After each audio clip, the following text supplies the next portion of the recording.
Springtime often sees a spike in breakups, and almost all of us can relate to the initial shock and pain of a difficult one. I mean, just look at all of these broken hearts right here that need mending, need healed.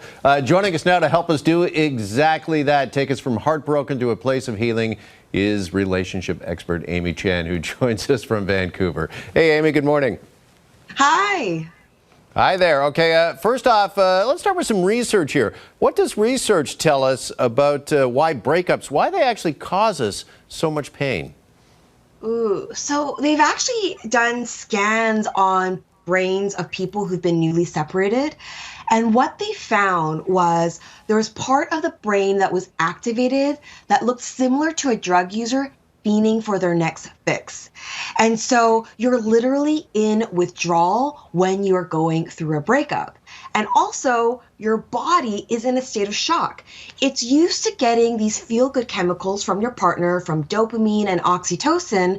So when the relationship is over, even though you know on a logical level, your body is like, oh my gosh, get me those chemicals, look at their social media, try to get back together with them. Oh, yeah. And I can't even imagine dating during in the social media age. It's just so tough. Even breaking up. That's even tougher. All right. So what are some of the stages people go through after a breakup? So there's a natural grieving process that happens after separation, and there's 6 main stages. Like I mentioned earlier, the first stage is shock. This is the body's way of protecting itself so that it can not be so overwhelmed with the new reality. The second stage is denial. This is a rejection of reality. You might rationalize, actually, maybe it's okay, I can fix it. Then the reality sinks in, you go into depression. This is when you want to isolate, and that's not what you want to do. You don't want to play sad songs on repeat. Then you go into the anger stage, which is actually a positive sign because it shows that energy is moving and it can motivate you to take proactive changes.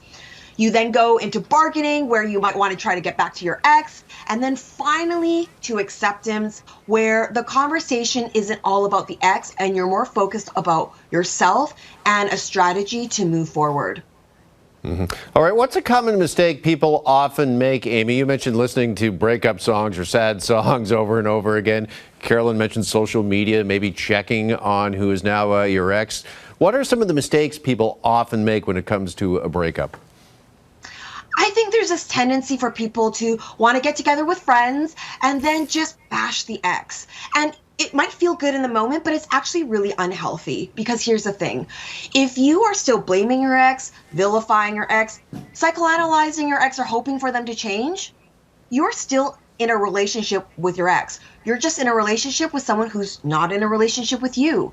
And when we focus our energy on blaming our ex, it really keeps our healing dependent on them, and we can't control that. So it really kind of shackles our freedom to heal on someone that may or may not be able to give us an apology or an explanation, and it's very disempowering.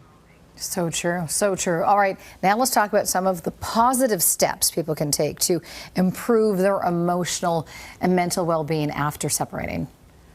Yeah, so Jeff mentioned don't scroll the social media, and you're dead on, because when you're in a relationship, you have neural pathways that have been wired together. When you keep looking at their social media, looking at old text messages, you're not allowing those old neural pathways to prune away. Now, the second thing you want to do is you want to journal and label your feelings. This is research backed. It's shown that when you are able to label your feelings, it helps reduce the emotional sting. But you want to be careful to not fall under cognitive distortions, also known as thinking traps. These are exaggerated and irrational ways of thinking that amplify anxiety and stress. So some common ones are catastrophizing, when we see that it's gonna, we're never gonna meet someone ever again. We get caught up in should statements, which are these rules that we make about how someone else or how we should have acted, but it's not reality based. There's also all or nothing thinking, when you say things like, this always happens to me, I never find love. And so those are all things that are going to make the stress even worse. So an exercise you can try, write down your relationship story, your breakup story, unedited, and then go back and circle all the thinking traps. You might notice you have a few go-to thinking traps, and afterwards rewrite the story with only the facts. You might notice that the emotional charge is a little bit less. All right, and just finally, how can we avoid feeling triggered or anxious when we are trying to heal when it comes to a breakup? So yeah, if you get triggered and you feel anxiety, understand that your body is being flooded with adrenaline and cortisol. And so what you can do is you can set a timer for 2 minutes and literally get up and shake your body from head to toe. This will help metabolize those stress hormones. And afterwards, when the timer goes off, take some deep breaths to help you calm down. It's great advice. I'd even throw into the mix too, we're talking about social media, tell your circle to not update you. Because if you decide to unfollow, which would probably be a good idea so you don't be bombarded with images, tell your friends and family, I don't want an update. Don't give me an update, please. Amy, great advice. Thank you. Thank you so much.